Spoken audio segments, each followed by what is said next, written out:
O Jornal da Câmara recebe o vereador Eliseu Gabriel, que está cobrando do Executivo o envio do Plano Municipal de Educação ao Legislativo paulistano. Vereador, explica para quem está nos assistindo o que é o Plano Municipal de Educação. Boa tarde. Boa tarde, tudo bem? O Plano Municipal de Educação é um plano que se espera que a cidade tenha para a educação de longo prazo. O que a cidade quer nos próximos 10 anos para a educação, independente deste ou daquele prefeito ou prefeita que venha ser eleito, não é? Quer dizer, então, o que tem acontecido? Cada mandato entra um prefeito e a educação tem que se adaptar, às vezes, às ideias dos prefeitos. Não que eles façam isso por maldade, mas eles não têm, assim, uma continuidade, não têm, assim, um projeto de longo prazo, um plano de longo prazo. Essa que é a ideia do plano. Esse plano indica os programas que vão acontecer, independente da gestão, o que a educação da cidade de São Paulo vai ser nos próximos anos, independente de quem é prefeito. É um plano, assim, um plano de Estado, não de governo, né? Isso aí foi instituído pelo seguinte, porque em 2001 teve uma lei federal que instituiu o Plano Nacional de Educação, que determinou que todos os estados e os municípios fizessem o seu plano de educação, né? Então tem um Plano Nacional de Educação e em 2001, então, desde lá, os municípios são obrigados a fazer. São obrigados, mas não havia um prazo determinado, até quantos anos, não é? Então o que aconteceu? O município de São Paulo só foi iniciar o processo de construção em 2008, né, quando o secretário de Educação tomou a iniciativa, o Alexandre Schneider, de construir esse plano. Por quê? Porque a lei também federal exigia que esse plano seja um plano discutido com toda a sociedade, com os sindicatos, com as associações. Essa lei federal é de quando, vereador? 2001. 2001. Né? Então, o secretário de Educação tomou essa iniciativa em 2008 e fez até um bom trabalho, né? Discutimos nas subprefeituras, nas entidades, em bairros, em associações, em vários lugares foram feitos debates, nas escolas, não é? E tudo isso resultou numa chamada Conferência Municipal de Educação, que ocorreu em junho desse ano. E nessa conferência, depois de vários debates, discussões, etc., se tirou uma comissão que ia sistematizar todas essas ideias para se tornar um plano, né? E a Secretaria de Educação ficou, então, de comandar essa sistematização com essa comissão executiva, não é? E elaborar tudo isso, todo esse plano, na forma de um projeto de lei. Esse projeto de lei, então, deve ser entregue para a Câmara Municipal, aqui para nós vereadores, que vai, então, ser votado, né? Votado, e se aprovado, certamente vai haver mais algumas mudanças, nós vamos fazer mais algumas audiências públicas, essa coisa toda, e posteriormente, então, se votará o plano de educação da cidade de São Paulo, né, que vai ser uma lei que vai ter que ser cumprido pelos próximos prefeitos. Essa que é a ideia. Vereador, agora essa lei é de 2001, a lei federal. Por que somente em 2008 começou aí a se pensar nesse plano? Por que essa demora toda? Porque assim, essa lei de 2001 devia ter dado um prazo para os municípios fazerem, para os estados fazerem, mas ela não deu esse prazo. Então, assim, os municípios, os estados têm que fazer seus planos de educação, mas não falou. A iniciativa tinha que partir do próprio executivo. Quer dizer, por exemplo, um vereador não pode fazer um projeto de um plano de educação e apresentar na Câmara, porque chama vício de iniciativa, isso é prerrogativa do Executivo. Então o Executivo tem que elaborar o projeto, discutindo com a sociedade, e entregar na Câmara para os vereadores discutirem. Então é essa que é a situação. Agora, por que demorou muito? Você sabe, nós estamos aqui, é o Brasil, né? Quer dizer, muitas coisas não são...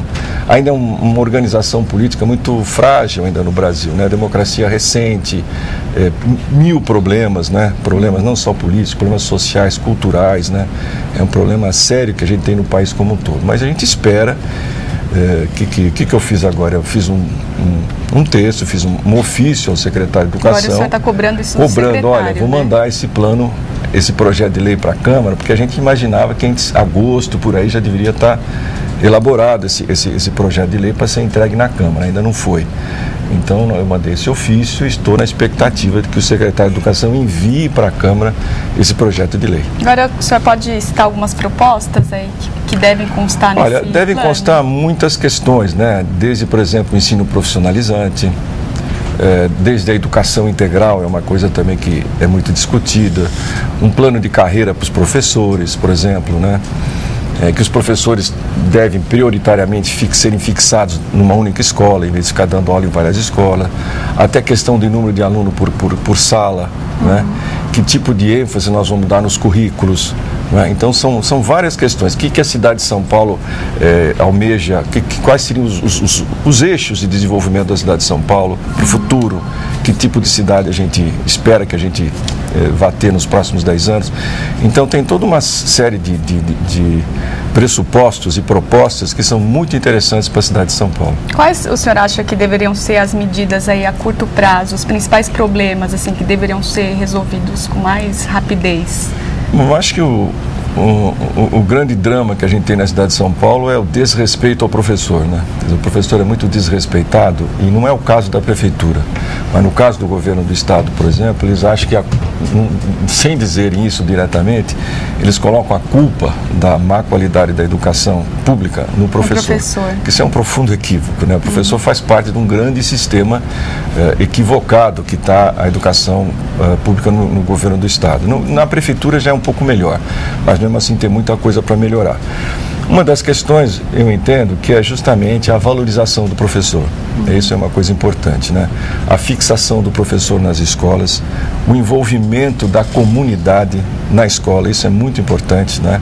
Porque a educação, não adianta, por exemplo, você achar que uma criança que não tem uma cultura de escola, uma cultura de escolarização na família, ela entra na escola, vai fazer o quê? Ela não sabe nem o que é aquilo. O que é uma escola, principalmente quando passa a ter aula por matéria, né? Depois da 5ª série. Então aí começa uma coisa muito estranha que não tem muito com a cultura dela. Então tem a necessidade de se trabalhar um processo de, vamos dizer assim, de formação das crianças, de preparação para a escolarização. É isso que eu chamo de educação integral. E sempre que possível, ter escola de tempo integral. Quer dizer, a escola de tempo integral não significa que vai ser boa. Ela precisa ter tempo integral, mas precisa ter educação integral. Não é o tempo integral para guardar as crianças dentro da escola durante 2 períodos do dia.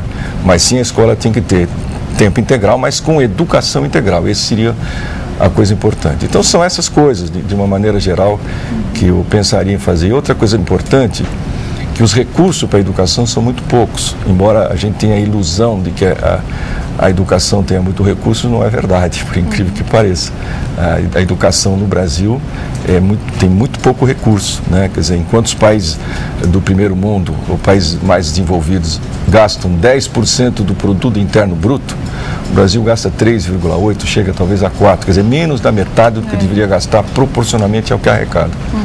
Então são questões muito sérias para a educação, não é à toa que a educação está desse jeito. Com certeza, vereador. Agora, quem deve cobrar o cumprimento desse plano? Olha, o cumprimento do plano tem que ser a sociedade, né? Quer dizer, tem que ser a sociedade, tem que ser a Câmara dos Vereadores, né? Os vereadores têm que fiscalizar, depois que o plano estiver aprovado, se tornar uma lei, os vereadores têm que fiscalizar, a sociedade, as mães, os pais, os próprios... As pessoas que participam, né? Mas não assim, eu não acho que a participação do pai e da mãe na escola tem que ser assim, de pôr o dedo na orelha. Não, você tem que fazer, não. Tem que entender também que a educação, a responsabilidade é da toda a sociedade. Quer dizer, a cobrança tem que ser uma cobrança respeitosa, né? Olha, foi combinado isso e não foi feito. Então, vamos ver como é que a gente pode ajudar. As próprias pessoas participaram do processo, né? Porque se a criança, por exemplo, está numa escola, você pensa bem, se você tem um filho na escola, você vai lá dar bronca na escola, o que o filho vai achar da escola? Que a escola não presta, que ele não tem nenhum respeito pela escola. Você, então, tem que ter uma forma democrática de participação, né? Os conselhos de escola, isso é uma coisa muito importante que existem já, que tem que ser, inclusive no plano de educação, tem que ser institucionalizado, tem que se tornar lei, fazer parte da legislação, essa obrigatoriedade do fortalecimento dos conselhos de escola, dos conselhos regionais de pais e mestres, enfim, essas coisas todas que seriam muito importantes. Ok, vereador, muito obrigada pela sua participação aqui hoje. Eu que agradeço. 13 de novembro é o Dia Municipal da Assistência Social. Nesta data, movimentos e entidades vão realizar um ato público que terá como temas as políticas e investimentos feitos nesta área.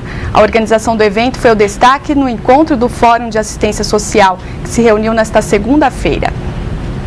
A aplicação dos recursos e a efetivação de políticas de assistência social mobilizaram